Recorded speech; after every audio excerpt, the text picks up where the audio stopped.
Ben Ortakışlak Mahallesi Mahalle Bankiri Mahmud Şansı ben Ortakışlak'ta Abdurrahimov Çamlıhanı Xanadanında biz ise Mahallalar Xaz Dairəsində kredit ajratıb çarvaçılıq təşkil qılınğan. Bundan təşkarım Xanadanda sələrçilik, dehqançılıq, tavukçuluk nələr rivajlandırılğan. Bizim mahallədə namunalı xanadanları ro'yxatına kiritilgan bo'lib, hozir xanadanning yillik o'rtacha daromadi 60-70 milyon so'm pulni tashkil qiladi. Medina hokim yordamchilari, mahalla raislari bilan birga ish tashkil qilganmiz.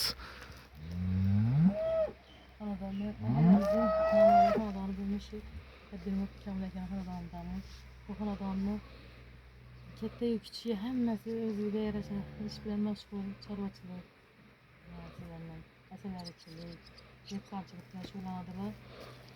Oilani moddiy ahvolini tiklash maqsadida shunday ishlarni yo'lga qo'yib olganlar. Shu xonadondagi hamma narsa yaxshi ekiblar turibdi. Bo'sh insonlarni o'zi yo'q, har bir inson o'zi ish bilan mashg'ul. Eng ajoyib bir tartibli nomlangan xonadon.